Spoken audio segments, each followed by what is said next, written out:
I'm Frank Alcock. I'm an associate professor of political science and environmental studies here at New College, and we're going to be talking about science, advocacy, and policy in the public domain.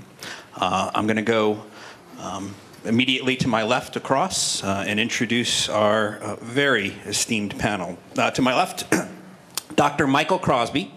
Dr. Crosby is the president and CEO of Mote Marine Laboratory and Aquarium. He has been with Mote for 8 years, the first 3 as the Senior Vice President for Research, and the last 5 as the President and CEO. He has also served as the Associate Vice President for Research and Economic Development at George Mason University, the Vice Chancellor for Research at the University of Hawaii Hilo, and the Executive Director of the National Science Board of the National Science Foundation. Welcome, Mike.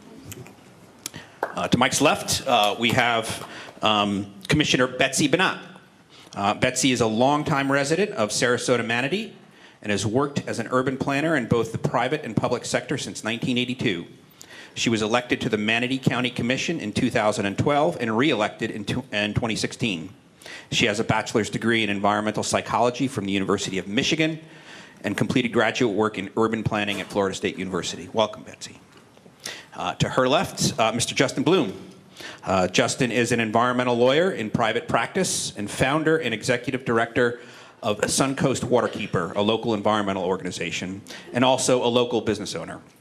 He graduated from New College in 1991, attended Tulane Law, and has spent most of his 23-year legal career representing communities and nonprofit environmental organizations. Welcome, Justin. And last but not least, Julie Morris. Ms. Julie Morris, who you've been introduced to a little earlier today. I'll give another introduction. In addition to the Mayaka connection, she's currently the Associate Vice President for Academic Affairs at New College. In addition to her service at New College, she has 25 years of experience as a decision maker on fish and wildlife policy, regulation, and management plans.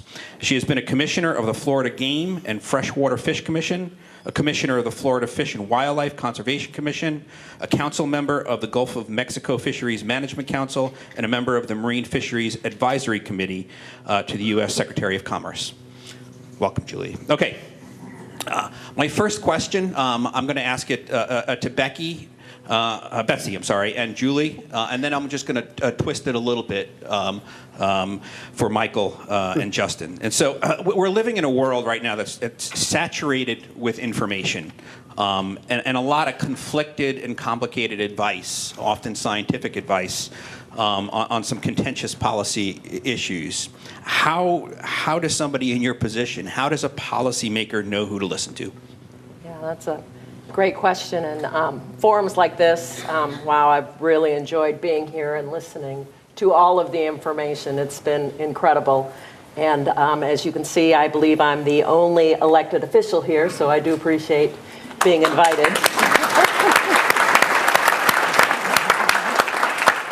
But, you know, policy, I've written down some notes. You know, policymakers are tasked with making decisions sometimes so quickly with limited information. It is difficult to make sure that you are getting good information. You know, we've got great staff members. Charlie Hunziker, so fortunate to have him. I'm certainly in agreement that we need to name something after him.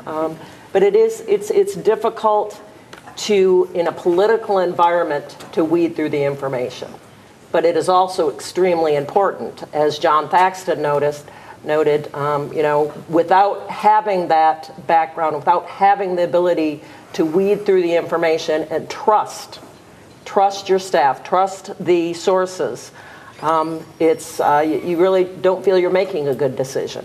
So I do appreciate the efforts to try to bring good information, and forums like this are really, really important to people like me. So there should be more people like me here. Yes. Thank you, Betsy. Julie, you've also been in that decision-making role in numerous cases. Now it's different when you're appointed to your position than when you're elected to the position. And it's more political when you're elected, but it's also political when you're appointed as well. And so my fish and wildlife positions have been appointed positions, and I would echo what Betsy said. You work with your staff. So you have staff, a lot of them are science trained. They assemble information, they make a recommendation to you, but you also have to triangulate that with your own reading of the materials, if you can wrap your mind around it, and asking questions and figuring out how credible the staff recommendation is. And then you have to listen to members of the public who, and you filter for what you know their interest is, what their bias is, but you try to figure out, what's the kernel of truth, where's their emotion and passion coming from, and what's the science basis for that, and then you have to decide. Okay, let me a little tweak on this. I want to come over to Mike. What the reality is. There's information everywhere, and it's not totally clear who to listen to, and decision makers sometimes have options with respect to who they're going to listen to, and this happens everything, from county commissions all the way up through the presidency. As the president and CEO of one of the foremost scientific organizations on marine issues in this area, how do you see your organization's role in this environment? Good question. I see the role of Mote and any science organization, research organization, to be able to provide very objective, science-based answers to questions that are posed. Not to make decisions that a community or society should be making about what they want in that marine environment, but to help inform, to make the best available decision. It's very important that the commissioner used a word that I think is pertinent to my answer, and that word was trust. The public and our elected officials must be able to trust that the scientific information that is being provided objectively without any agenda other than what does the science say? What are the facts about this? And Julie used a great word that is also important here, is that in the end, every one of you in this audience that are members of this community need to make decisions. And those decisions need to be based on the best available science. So an institution like Mote, I could bring in a stack of publications that have very direct bearing on what science question you may be asking about. But that really doesn't do all of you in the community a great deal of service unless we are able to translate and transfer that information so that each of you can make decisions based on an enhanced level of ocean literacy, if you will, if we're talking about the marine environment, that you are making wise decisions about how you conduct yourselves in your life, in your relationship with the ocean, but also in terms of who you elect to put into positions of power, because those people, and now I'm coming back to Julie's word, is decisions. At some point, a decision has to be made. That's what we elect people to do. That's what leadership is all about. And you will never have 100% certainty, and you will never please everyone with your decision. And I'm sure, Commissioner, you know that very well.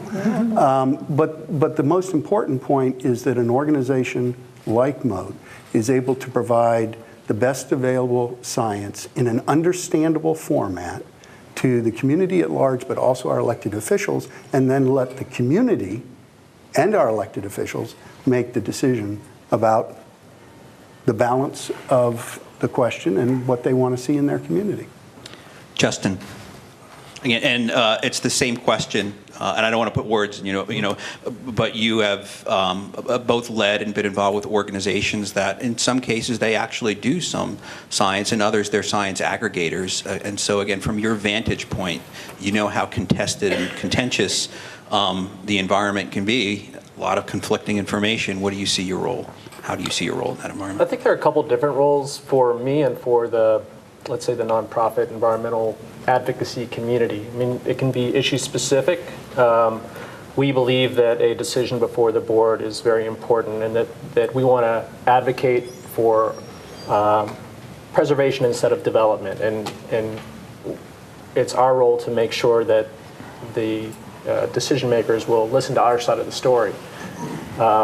I think more often, though, and more importantly, is to make sure that the process works as it is designed, to make sure that there's adequate public input, and to make sure that the decision makers have the tools needed to make adequate decisions. And so I think that there are sometimes issues, and that's when often I will get more involved, and organizations will get involved in challenging decisions when we feel that decisions are made improperly through inadequate public access to provide information, let's say, to staff that might, in some cases, only be able to hear one side of the story from a developer. So I think there are structural issues that I often look at. A decision-making body failed to follow proper policy or procedures in allowing adequate public input, or was looking at a biased perspective that sometimes leads to a decision that can be challenged as being arbitrary or capricious. I'm going to start this initial round where we're talking about that relationship, the importance of trust, and often the decision maker having trust in certain sources or certain translators, whether it be staff or other entities. Michael, you mentioned the public, and certainly they're involved in this process, and they're watching the whole thing, and their views matter. I want to come back to that issue of trust again in an environment then that's very contentious. You certainly have some scientists in that environment. You have elected officials. The media can be involved, environmental groups, business leaders. They all might be saying very different things about what the state of knowledge is and what the implications of a certain policy option might be. Let me start with you, Julie. Who would you prefer that the public trust to explain the science behind important and sometimes contentious policy decisions? Who do you want the public to trust? Who do I want the public to trust to explain the science? Yes.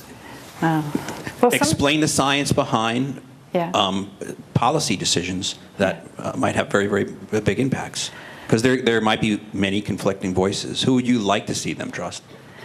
Well, everybody? Nobody? Well, I work at a college, and so I think people who work in the university are often a good source of trust and honest information. But we read in the media about there's lots of people that say funded different things. research from particular interest groups that gives you an answer that the interest group was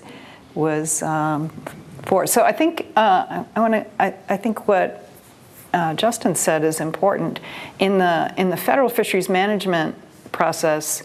Even though in the end you just have to make a decision, there's lots of steps where the science is reviewed by peers, and where you have scientific advisory committees that represent interests from across the Gulf of Mexico, and they review the science and make a recommendation to the policymaking board. And so you have these layers of review, and often still the recommendation is not clear. And so I guess you have to, and it takes some time getting to know the actors, getting to know the players, and the credibility of a particular organization or a particular scientist is earned in your eyes as a decision maker. You begin to recognize people who feel like your experience is that they're going to tell you the news, whether it's good or bad, whether it lines up with the easy decision or the difficult decision, and then you go back. You listen more carefully to those people who have earned their credibility in your mind. And Betsy, let me just take that same question to you, because you're going to hear from your constituents either way. You might develop your own processes and come to trust, again, certain folks to tell you what the science, or do some of your own due diligence, but the public is watching. Who would you prefer that they trust in terms of what the science says at the end? Do you want them to trust you as having done your due diligence, or that you want them to trust particular scientific organizations, certain interest groups? What would make your life easier, even if it doesn't make it easier? Who do you want the public to trust? Well, I work in a process. I mean, I work in government, which is a process. It isn't, we aren't making decisions without regulations without a process, especially when it comes to things like land use decisions. You know, we have laws that we have to follow. And in fact, we have to take into account competent substantial evidence. That's what the law says. So absolutely, having the qualifications is super important to me. But I recognize when I'm in a decision-making process, just like we talked about, you know, being here with various choirs, you're going to have people that are advocating different positions, but you're also going to, because I represent the entire population of Manatee County, I can't just listen to the folks who come to a hearing. I try always to remember that I'm representing people that don't have necessarily a specific advocacy, easy for me to say, that they're in fact folks that are out there every day just working, and they don't know the science, but they know what they don't like, they know what they want, they may send me emails, a lot of them do. So yes, it's a kind of a broader issue for me that I do have to consult the science, I have to consult the law, I have to know the law in order to make a decision. I'm fortunate because that's been my background, a little bit different than maybe some other elected officials, that I understand the process a little bit differently, having been on both sides of it. But you know, I try very hard not to come into a decision-making thing with a predetermined, you know, having a predetermined outcome. That doesn't, to do that makes a mockery of the process in my book. That doesn't mean that I won't do a lot of research beforehand and look at the information that's provided, recognizing that there may be information that's missing and try to seek out that information. And when it comes to scientific information, you've got to look at the source. You've got to see what the credibility is. I mean, I think you folks that are in the science business, I'm in social science, so I don't dig down to that same level. I mean, you know what the qualifications are, and I appreciate it when qualified people come forward and bring their opinion, bring their expertise. That's what I'm going to rely on. Okay, I want to bring the summit participants. So you're not the general public, but you're a subsection of the general public. So I have a question. I'd like you to tune into menti.com.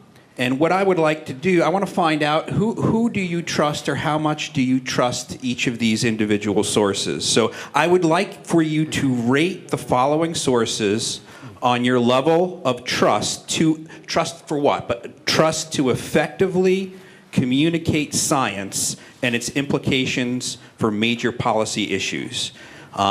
If it's a 1, it means you're highly distrustful. A 5 is you highly trust that source. A 3 would be you neither trust nor distrust.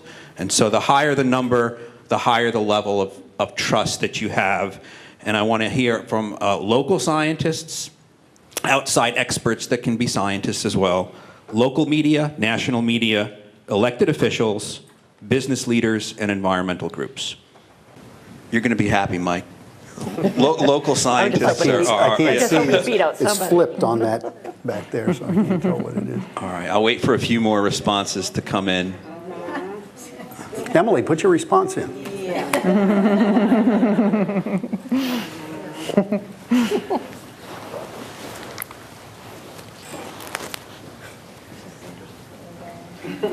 Actually, I'm not so. I'm a little. I don't know if this is a software glitch, but I'm seeing something here, in that our scale.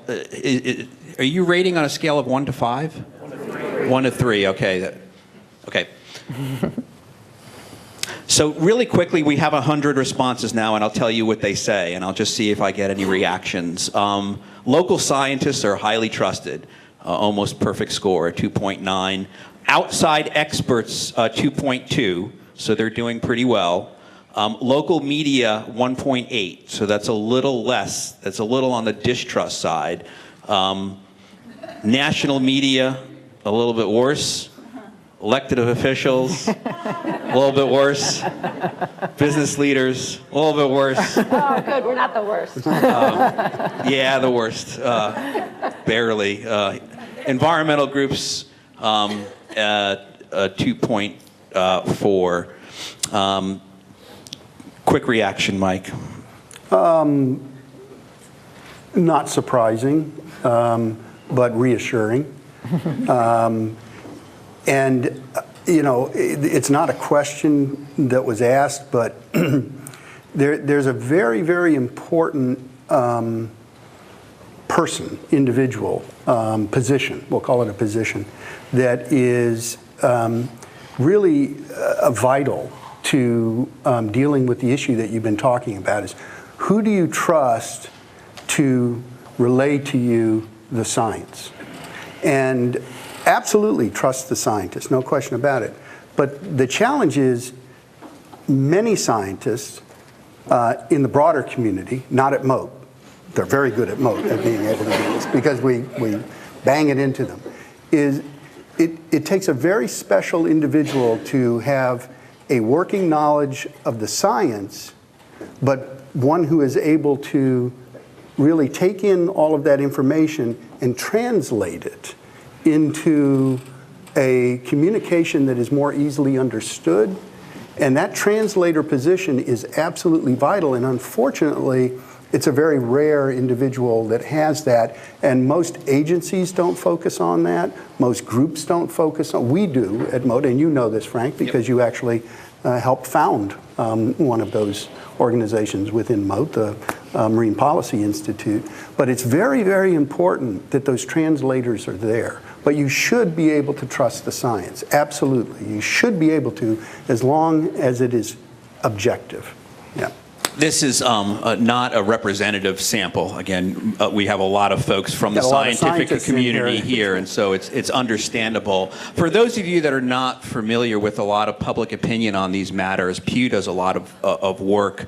The good news is actually scientists have relatively speaking, a higher level of trust than many of the other entities. The bad news is even though it's relatively good scores, it's still not that high, and a lot of these other entities actually have pretty poor scores across the board. Environmental groups, as well as business community, as well as elected officials, and media as well, have very, very low trust scores, and so it kind of speaks to this issue where we do have a bit of a crisis and trust. I just pulled one thing, we don't have to comment on it, but one of the more recent surveys by Pew had asked on the issue of climate change, who do you trust to effectively, communicate what the best science says on climate change? And was only 3 options: highly trust, actually it was almost like 5, highly trust, somewhat trust, and distrustful.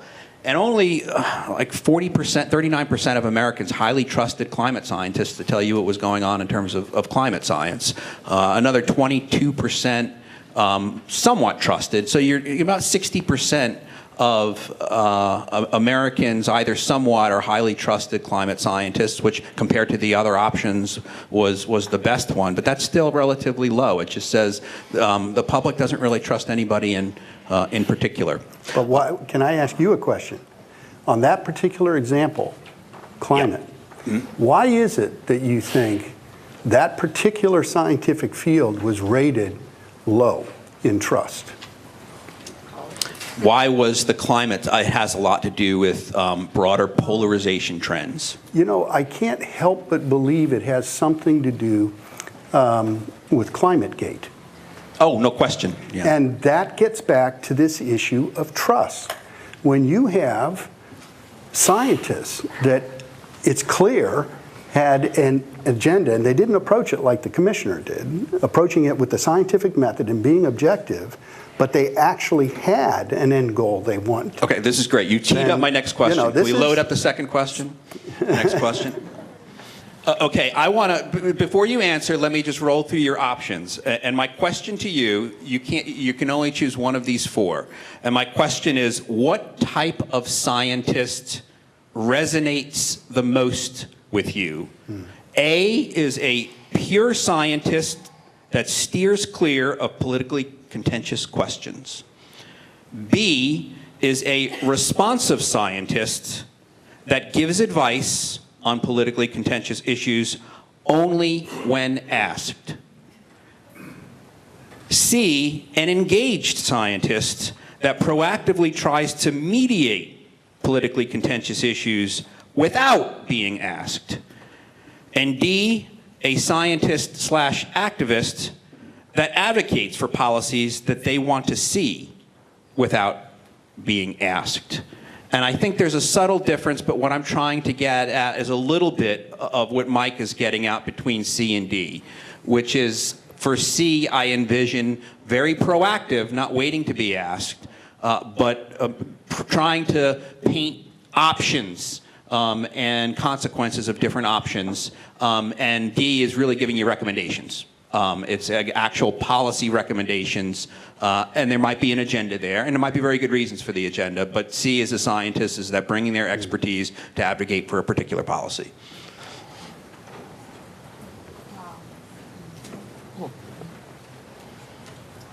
This is cool. You're going to have to tell me. Just hurt your neck to look.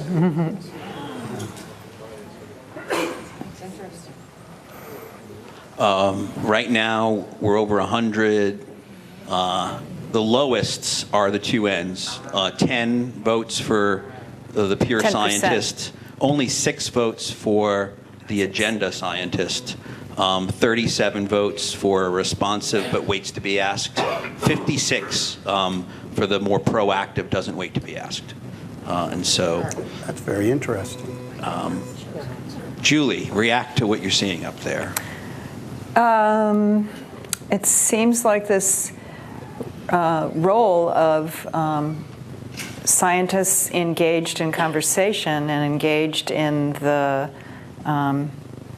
give and take about conflicting policy directions is something that this audience thinks is important. And so, there are folks who work at the universities who would like to steer clear from, taking positions. They just want to respond to a question, or they want to put their information out there for the science committee and leave the translation of that into policy to some other actor who doesn't identify as the pure scientist. So I don't know. There's so much in the world of social sciences and policy and behavior that needs to come to bear on the translation of science into people who understand policy and don't understand, people who understand how people behave, how people react to science, and how to communicate those things. So I think that's what we're seeing here is that folks, they want the scientists themselves to do that, to step out of the protective shell of science and be engaged in this translation and this advice on policy. But maybe the training for science doesn't incorporate that set of skills, and so maybe there need to be partnerships between the people who are comfortable in collecting the science and the people who are more involved in the translation for policy. Related follow-up question. I want to start with you, Mike, and then we'll go down the row. I'm sure you can give a long answer, but if we can get some short answers. Yes or no. My question is it possible for science to be objective? What are the processes that guard against bias in science? If it is not objective, it is not science. Short answer. Betsy. Yeah, I mean, it better be objective. I mean, I understand that I have to make a decision with a lot of different information. I also don't take your response totally personal because it was elected officials. It was pretty broad, not just local elected officials. Yeah. But I mean, obviously this whole forum is about advocacy for environmental positions, and there hasn't been follow-through. Otherwise, we wouldn't be where we are. There's climate deniers. I mean, there's all kinds of issues. So science had better be objective to the maximum extent from my position to be able to make a decision. If I can determine somehow that the person who's advocating for a specific scientific position does not have an objective position, that's going to completely, I'm not going to use that to make a decision. Let me put it that way. Justin. So to follow up on the second part of the question, I think some of the I think science can be objective. I hope it is. And some of the processes to guard against non-objective or biased science are kind of governmental processes that, kind of like what I was talking about before, is to allow decision makers to have input from the public, particularly to, let's say, in some cases, expose a bias that may be built into a scientific presentation.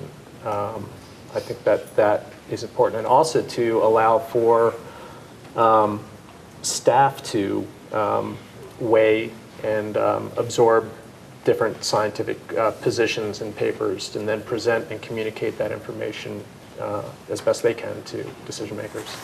Julie?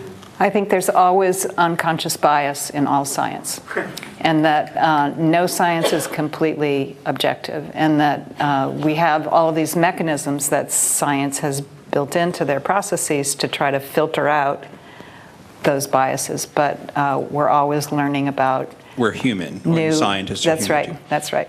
That's right.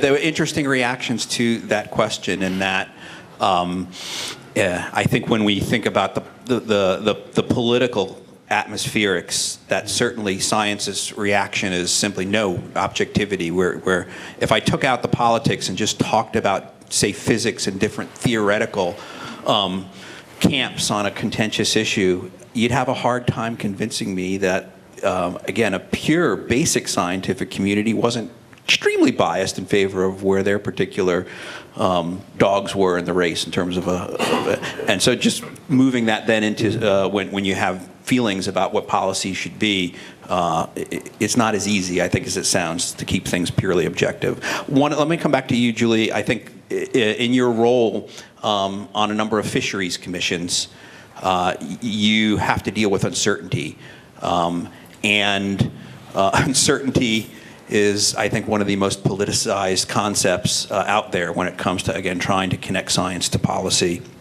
How can you make, or how can we make uncertainty more understandable to policymakers and the public?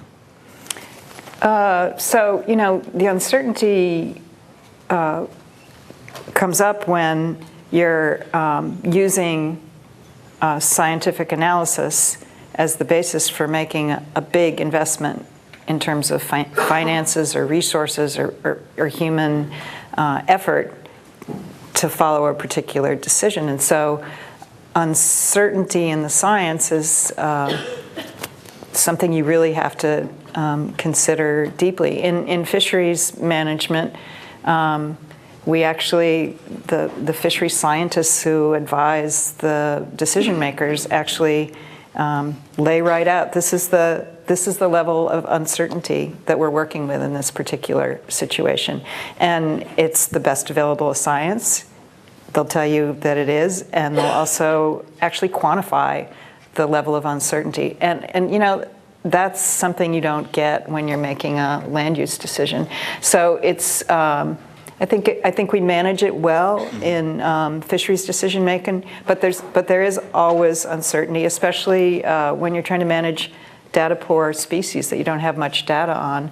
And in fact, our staff would come to us and say, what level of risk are you willing to accept as a decision-making body that you might be wrong about this particular species based on what we're able to tell you? And so again, there's processes built in, but you know right up front that there's uncertainty surrounding the final point that they're giving you. And just a quick follow-up, it's because I think two questions sort of feed into each other, and then you could hit on uncertainty, but the other one is just how do you deal with uncertainty? Because uncertainty is often used as a reason to do something or not to do something. So how do you interpret the precautionary principle? And when you were in your decision-making capacity, do you think that you adhered to the principle in your decisions? Or in your cases, recommendations? So you want me to? Yeah, start, okay. And then I'll... I tend to want to be precautionary, but then you're facing the economic consequences of being precautionary, the social consequences of being precautionary, and so you're making trade-offs about that. I mean, I believe in the precautionary principle, but when you have to make a decision, you have to consider the economic and social and community impacts as well. Justin, so again, how do you view uncertainty and the precautionary principle, and how can you better communicate your stance to the public, especially on issues of uncertainty when they're so politicized? I think I generally would embrace the precautionary principle. I'm not sure how to answer that one. Betsy. I'm not sure we have that ability to have all the information. You have to make decisions with the information that you have. You frequently don't, sometimes you don't have more time to get more information. So I do think you have to make them with caution. You can continue things, but you can't put decisions off forever. And sometimes you're going to have to react to the consequences of those decisions and maybe make a different decision. I once got chastised for changing my mind after making a decision, and I said, well, sorry, I had new information, so I'm going to do that. But I still think it was the right thing to do. I think. Yeah, go ahead. Just to go back, I think one thing that I can do, or environmental groups can do, advocates can do, is to try to keep the perspective of a decision maker, or to point out the policy guidelines in which they're supposed to be making these decisions. Because sometimes I think that can get lost. The policy calls for you to promote environmental integrity of a particular species or water body or something like that. I think that can be helpful. And Mike, I just want to tweak this slightly, because I partially wanted to get at something I didn't get at, but you're probably the person that I'd want to hear from, which is on this issue of uncertainty, sometimes the more that you learn about a set of phenomena in the ecosystem, the more uncertain you become with respect to some of the questions that the public wants to hear answers from. And so you may be doing good science, but that good science is taking you to a place where you're more uncertain. And then if you try to say that to the public, they get very angry with you.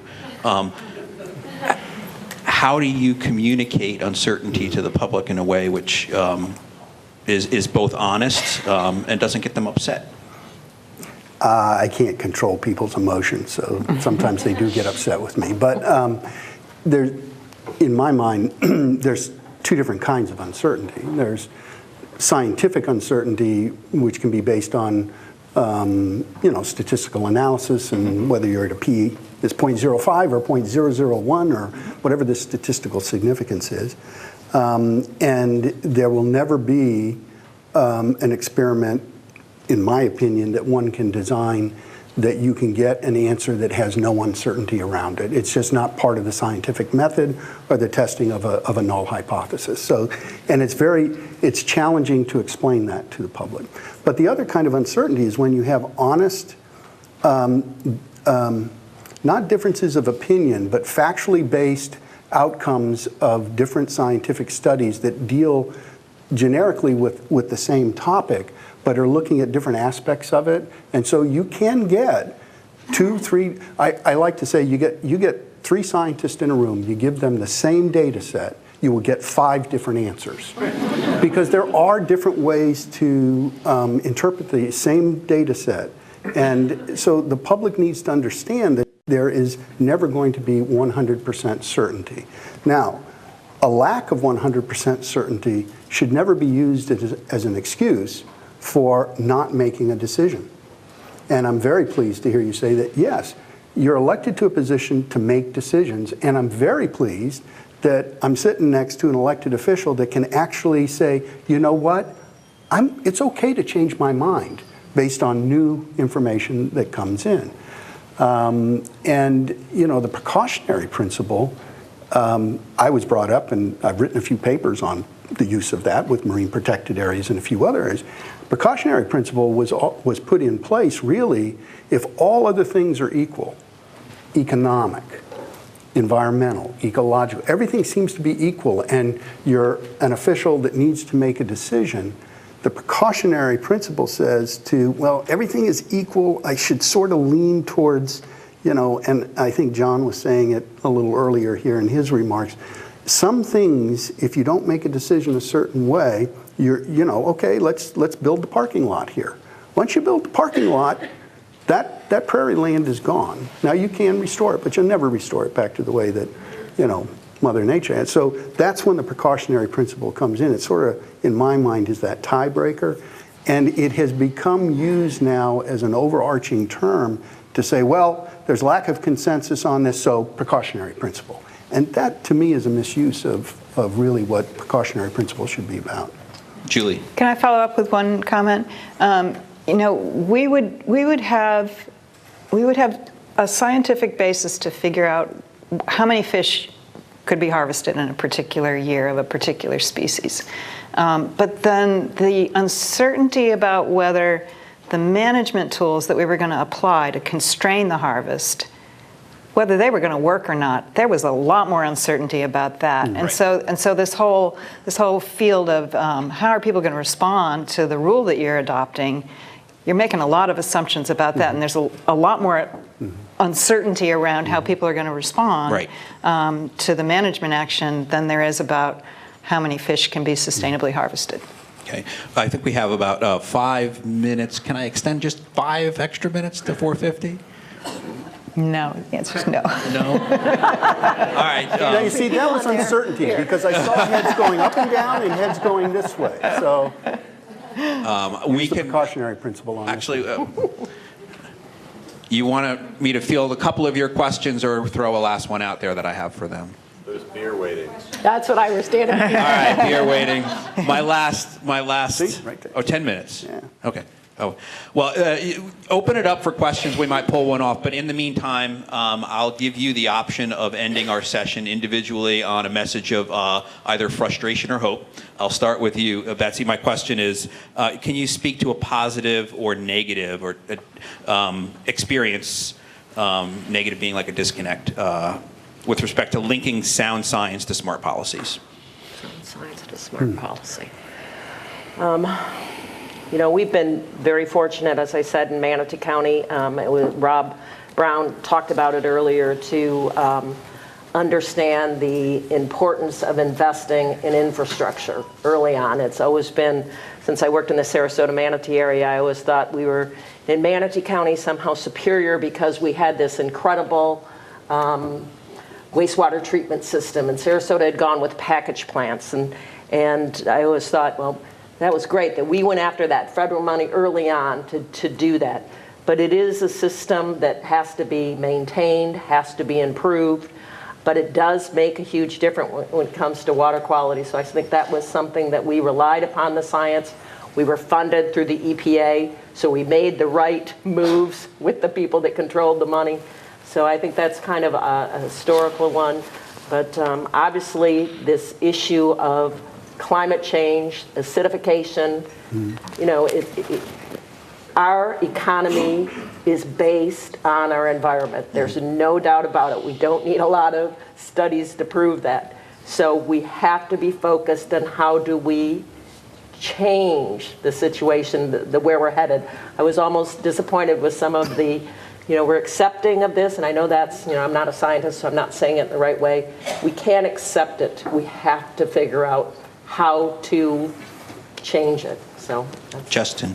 I'm heartened by the example, I think, of the estuary programs, particularly the Sarasota Bay Estuary Program, in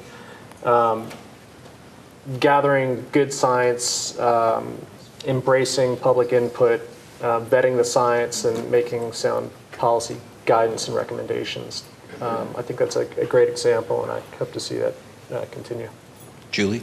Is this an example of where policy... Either where you think it went well or it just frustrates you because it's just not. Yeah, okay. I'll talk about something that went well. When I was on the Gulf Fisheries Management Council, we got some new data that the number of sea turtles, loggerhead sea turtles, that were being killed or taken by bottom longline grouper fishery and shark fisheries was much bigger than the rules that we'd adopted.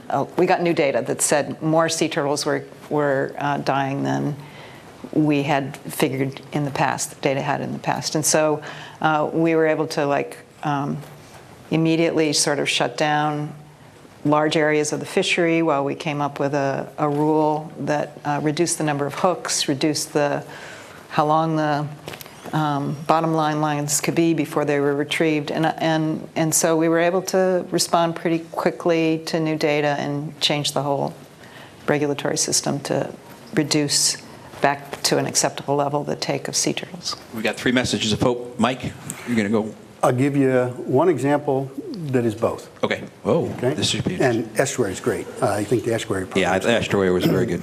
Good one. Last year, 2017, a bill was put forward.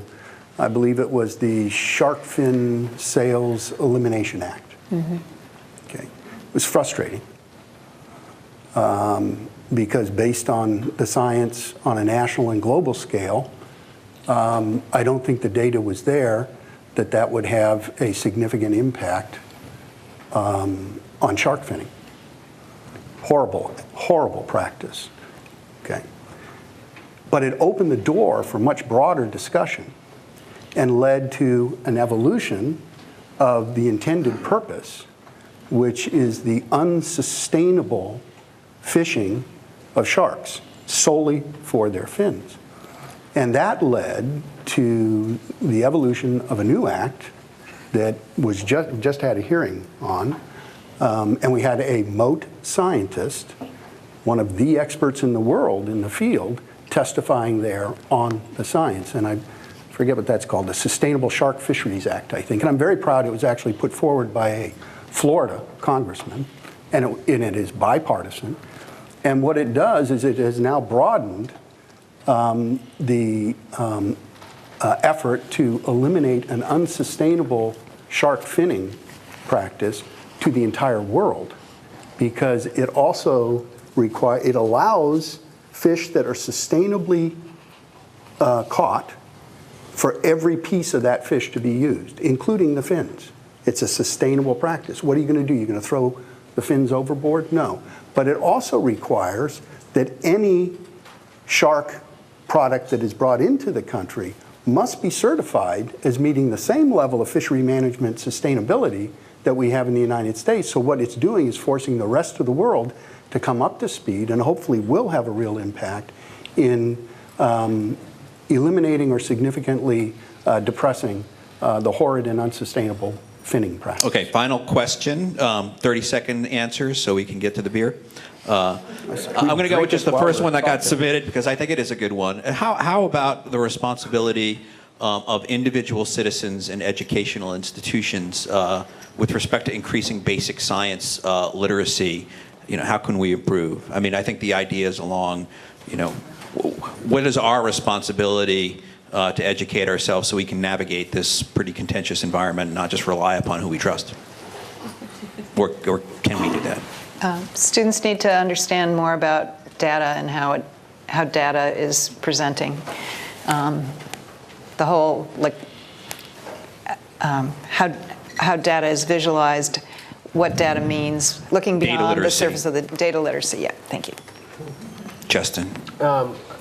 I think it's critical, and I think the environmental community can facilitate that and does here locally. I think a number of the local environmental organizations, through their outreach efforts, try to encourage that type of learning and partnership with educational institutions and other partners. And Betsy? Well, I think that we have a responsibility. You know, I think about what just happened with Facebook. You know, it's something that nobody really even thought about. You know, and it's so hard sometimes when you look at science. You know, people are suspicious, and you've got to be able to have somebody you can go to. We have to have institutions, organizations that people can trust to know that they're getting good science and not being taken advantage of. It's something that honestly I don't think we had to think about before, but now we do. And Mike, last word. What's the responsibility of individuals in learning? Yeah. Or educational institutions. Or educationalists. That's easier.